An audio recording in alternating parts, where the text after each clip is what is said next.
to draw your attention, please, to the screen as we now have opportunity to view what's been happening with Ted Cruz on the campaign trail. The first candidate to officially get in the race for president. No exploratory committee, no mulling the pros and cons. Senator Ted Cruz of Texas will announce tomorrow he is all in. Today, I am announcing that I'm running for president of the United States.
Conservative candidate running, the most consistently conservative candidate running. I think Ted Cruz is a rock star. Cruz is like the conscience of a conservative in a Senate that is gutless, timid, and cowardly. If you're looking for a Republican candidate who is the most opposed to liberalism, it's Ted Cruz. Talk about the substantive issues.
Franken is trembling in terror.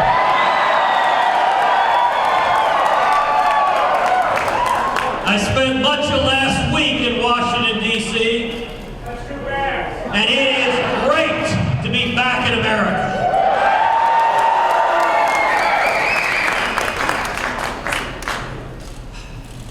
So we had kind of a quiet night in Vegas this week.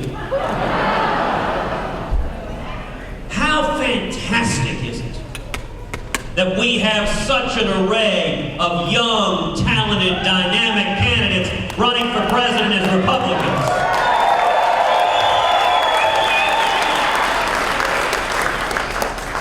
And what a contrast with the Democrats. You know, I'm pretty sure the first Democratic debate consisted of Hillary Clinton and the Chipotle clerk. Well, no, actually, that's not fair. That's not fair. We can't forget about Bernie Sanders. So now the Democratic field consists of a wild-eyed socialist with ideas that are dangerous for America and the world, and Bernie Sanders.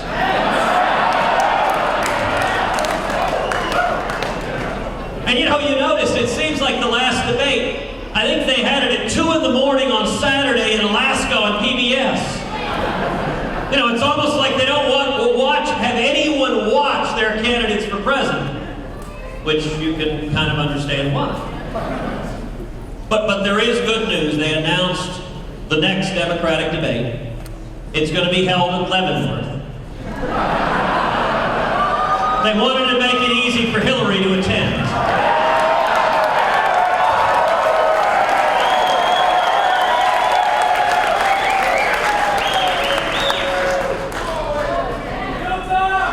You know, we are here tonight because this country's in crisis. We're here tonight because we're bankrupting our kids and grandkids. Because our constitutional rights are under assault each and every day. And because America has receded from leadership in the world and it has made the world a much more dangerous place. Well, we need every one of us. And I am here to tell you, I'm here with a word of hope and encouragement and exhortation. I want to tell you, all across Minnesota, all across this country, people are waking up. There is a revival. And I'll tell you today, help is on the way.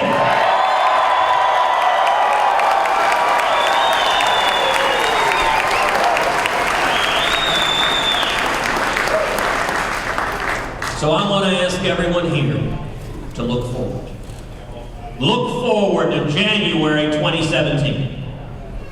If I am elected president, let me tell you what I intend to do the first day in office.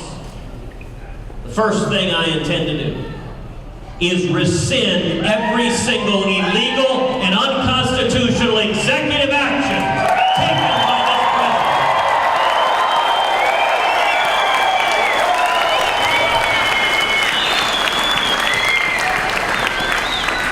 You know, President Obama likes to say he's got a phone and he's got a pen. Well, you live by the pen, you die by the pen. And my pen has got an eraser.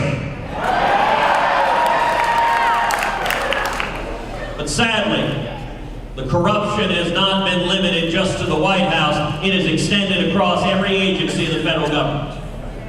The second thing I intend to do on the first day in office is instruct the United States Department of Justice to open an investigation into Planned Parenthood and these horrible things.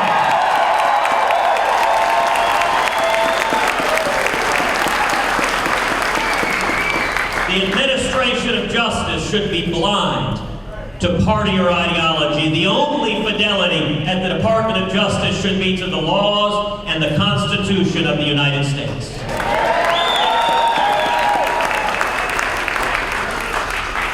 Third thing I intend to do on the first day in office is instruct the Department of Justice and the IRS and every other federal agency that the persecution of religious liberty ends today.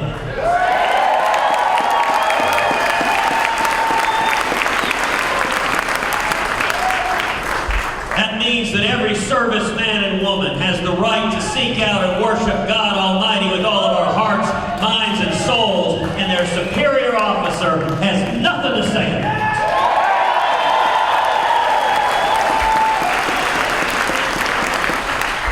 That means that the Little Sisters of the Poor, a Catholic charity right now being persecuted by the Obama administration, will find that the case against them has been dismissed.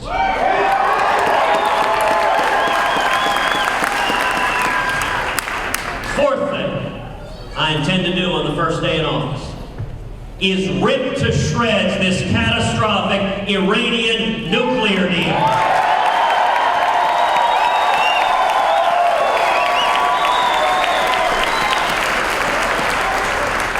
The single greatest national security threat facing America is the threat of a nuclear Iran, and we need a commander-in-chief who will stand up and say unequivocally, under no circumstances will Iran, led by a theocratic Ayatollah who chants death to America, under no circumstances will Iran be allowed to acquire nuclear weapons. Amen.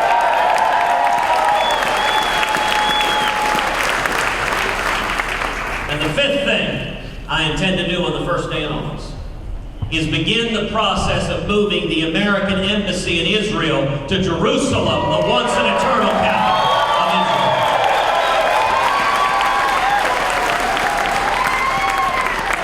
Now, you know, a lot of presidential candidates, both Democrats and Republicans, have made that very same promise. And yet, inevitably, when they get to the White House, they don't do it. Because their teams come to them and they say, you know, if we do that, it's going to make other folks in the Middle East really, really unhappy with us. Well, if you hadn't noticed, they're already pretty unhappy with us.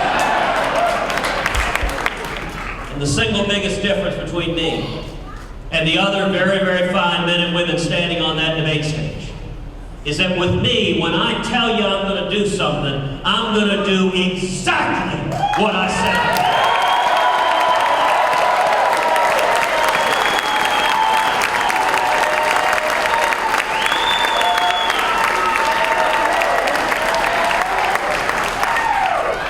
So that's day one. There are 365 days in a year. 4 years in a presidential term, 4 years in a second term.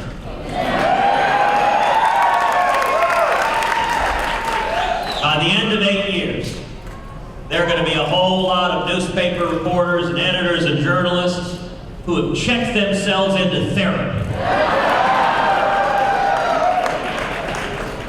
In the days that follow, I will go to Congress and we will repeal every word of Obamacare.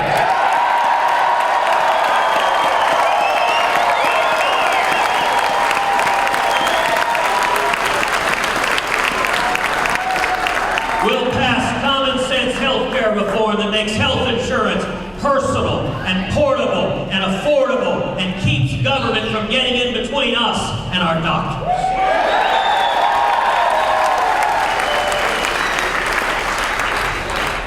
In the days that follow, I will instruct the U.S. Department of Education, which should be abolished. I will instruct the Department of Education that Common Core ends today.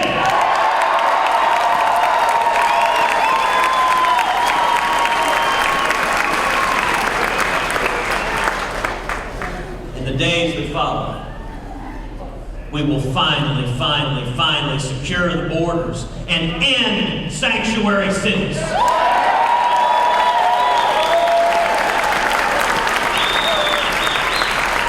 are 360 jurisdictions in this country that declare themselves sanctuary cities. They're going to find every dollar of federal money cut off if they stand in the way of federal immigration.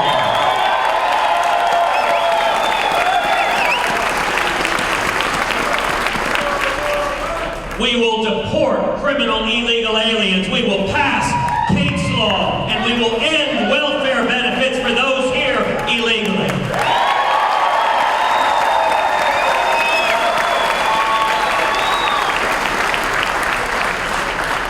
In the days that follow, we will rebuild the military, and we will honor the commitments made to our soldiers and sailors and airmen and Marines.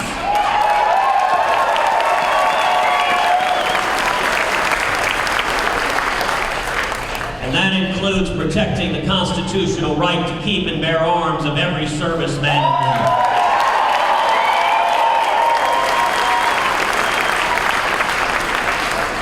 Which means the next time a jihadist walks into a recruiting center in Chattanooga, he's going to encounter the business end of firearms wielded by a dozen Marines.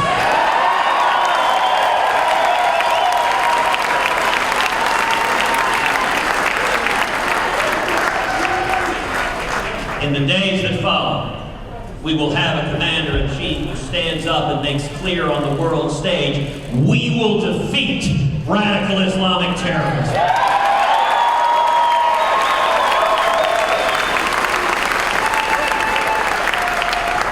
We'll have a president willing to utter the words, radical Islamic terrorism.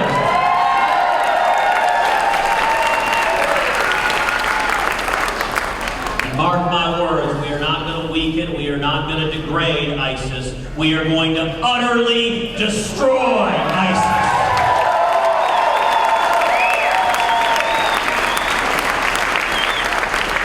We are going to make it abundantly clear to any militant on the face of the planet, if you go and join ISIS, if you take up arms and wage jihad against innocent Americans, you are signing your death warrant.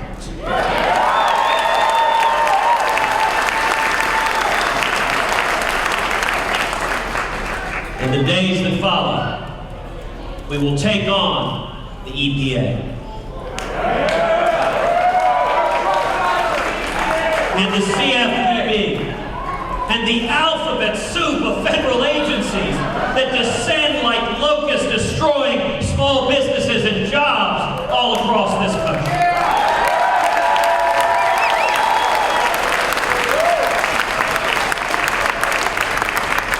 You know, a few years back, I was out in West Texas. And I asked folks there, I said, what's the difference between regulators and locusts?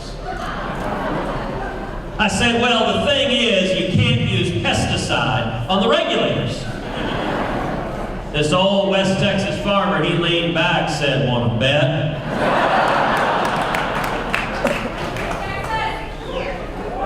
And in the days that follow, go to Congress. We will pass fundamental tax reform. We will pass a simple flat tax.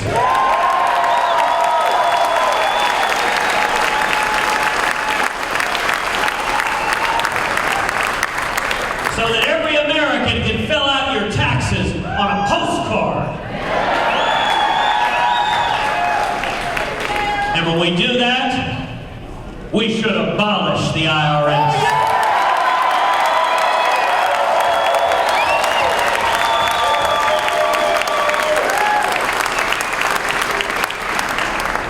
There are about 90,000 employees at the IRS. We need to padlock that building. Take all 90,000 and put them down on our southern border. Now, to our friends in the media, I say that somewhat tongue-in-cheek. But you know, if you think about it, sir, imagine you traveled thousands of miles in the blazing sun. You're swimming across the Rio Grande, and the first thing you see is 90,000 IRS agents. You turn around and go home too.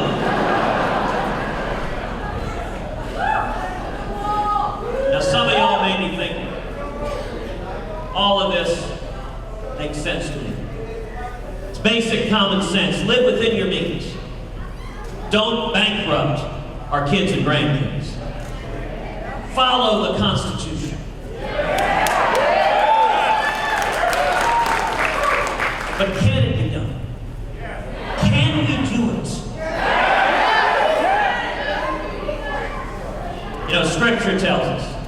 There's nothing new under the sun. I think where we are right now is very, very much like the late 1970s. I think the parallels between this administration and the Jimmy Carter administration are uncanny. Same failed economic policies, same misery, stagnation, and malaise, the same feckless and naive foreign policies. In fact, the exact same countries, Russia and Iran, openly laughing at and mocking the President of the United States. Now, why is it that that analogy gives me so much hope and optimism? Because we remember what happened.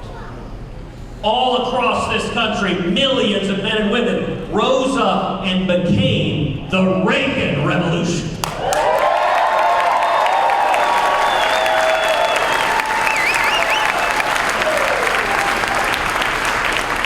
And it didn't come from Washington. Washington despised Ronald Reagan. By the way, if you see a candidate who Washington embraces, run and hide. It came from the American people, and it turned this country around. We went from stagnation and misery and malaise to booming economic growth, to millions lifted out of poverty into prosperity in the American dream. We went from our hostages languishing in Iran to winning the Cold War and tearing the Berlin Wall to the ground.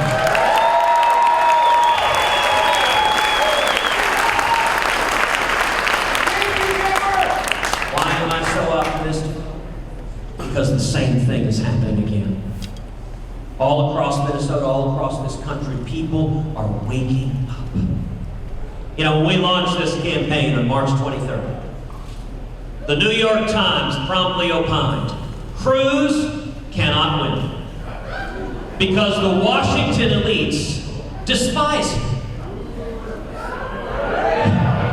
I kind of thought that was the whole point of the campaign.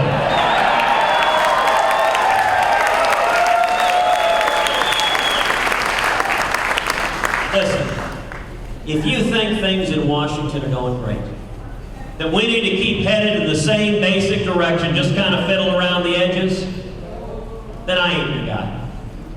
On the other hand, if you think Washington is fundamentally broken, that there is a bipartisan corruption of career politicians in both parties that get in bed with lobbyists and special interests and grow and grow and grow government, and we need to take power out of Washington and back to we the people. That is what this campaign is all about.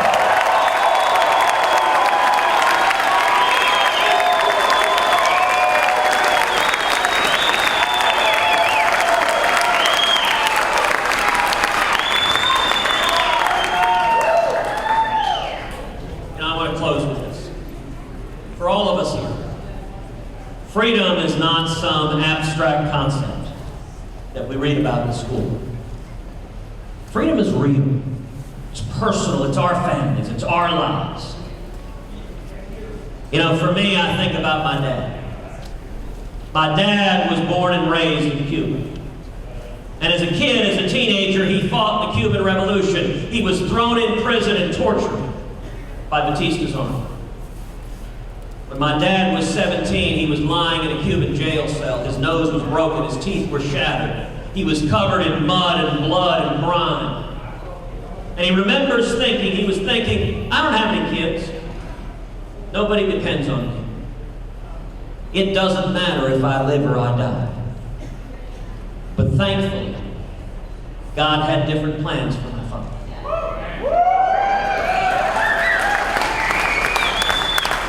He was released from that jail cell, and in 1957, my father fled Cuba and came to America.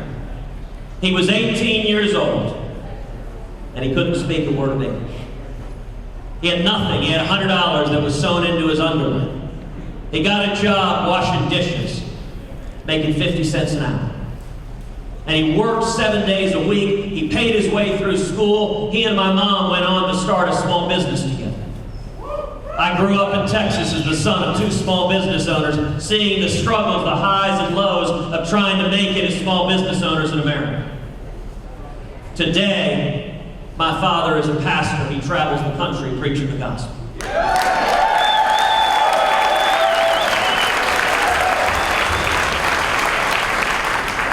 Now, my whole life, my father has been my hero.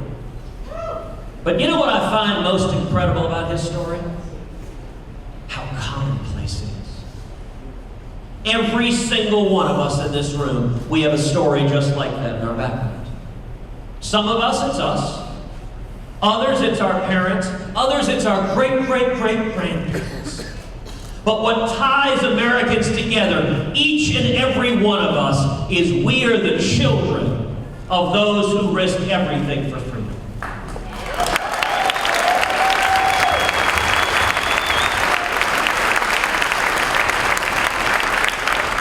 And that is why I'm so optimistic, because it is the fundamental DNA of every American to value liberty and opportunity above all else. When I was a kid, my dad used to say to me over and over again, when we faced oppression in Cuba, I had a place to flee to. If we lose our freedom here, where do we go? That is why all of us are here tonight. Because we are not willing to go quietly into the night. We are not willing to give up on our children and grandchildren. And I tell you this, if we come together as one, if we defend freedom and defend the Constitution, if we come as we the people and rise up, we will restore that last best hope for mankind, that shining